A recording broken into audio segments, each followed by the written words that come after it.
আসসালামু আলাইকুম, আশা করি সবাই ভালো আছেন। আমরা অনেক ভালো আছি। তো আজকে রাতের বেলা ব্লগ নিয়ে চলে আসলাম। তো এখন বাজাইলে আপনার রাত্রের 5:30। তো আমাদের এখানে আপনার 4:40 বেলা তোলায়, আর এখন বাজাইলে আপনার 5:30। মনে করেন যে ইশারা আজান আপনার এই 4:37 দেয় আর কি, 37-38 দেয়। তো রাত মেলা হয়ে গেছে, মানে এখনকার হিসাবে রাত হয়েছে, কিন্তু গরমের দিনের হিসাবে রাত নাই। তো এখানে জাঙ্গ ময়না পড়াশোনা করতেছে। এই যে দেখুন কি পড়ো মা? কিছুই না। এখানে কি পড়ো? তো বাইরের আপনাকে একটু ভিউ দেখাই, বাইরে কিরকম দেখা জাঙ্গ বাড়িঘর। এই যে দেখুন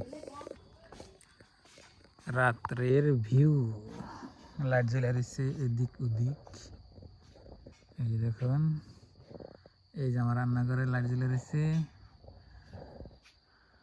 আকাশটা তো খুবই সুন্দর মাশাআল্লাহ, গ্রামের রাতের দৃশ্য। এই যে মনে এখানে পড়ালেখা করতেছে। ও কোনে সোয়াবিন, আর এদিকে আপনার ভাবি গ্যাসে রান্না বান্না চলছে। কি দিয়ে না, কি সুন্দর করে সয়াবিন বানাইছি আমি। মাংস নাগলা দেখো কি সুন্দর কালার হচ্ছে। আপনার ভাবি রাতের বেলা রান্না করতেছে, সয়াবিন কষে নিতেছি, আমি পানি দিয়ে দিই। সোয়াবিন রান্না করতেছে। আর এম্বুরকার জায়গাটা দেখতেছেন, এখানে আমাকে খাওয়া দাওয়া চলে। আর এম্বুরকার এই জায়গাটা দেখতেছেন যে এখান থেকে এটুকুতে আমরা থাকামেলা করি আর কি। হ্যাঁ, সয়াবিন রান্নাইছি দেখো কেমন করে। সোয়াবিন চুলার পানি দিলাম, তুই রান্না করো। মাংস বাসনা বাড়াইছি। তো প্রিয় দর্শক, রাতের বেলার ব্লগ কীরকম লাগে আপনারা বলবেন। তো মাঝে মাঝে আপনাকে দিয়ে থাকবো।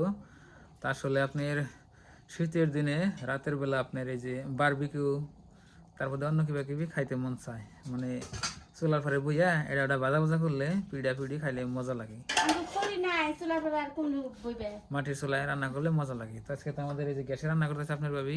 আর হাত শেখাবো না।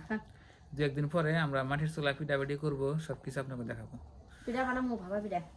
তো দেখলেন আজকের ব্লগ, ছোট্ট মোটো একটা ব্লগ বানাইলাম। তো ভালো থাকবেন, সুস্থ থাকবেন, দোয়া করবেন, আর ভিডিওটা লাইক করবেন, আর ভিডিওতে লাইক করবেন, আর আমাদের চ্যানেলে নতুন হলে সাবস্ক্রাইব করে পাশে থাকবেন।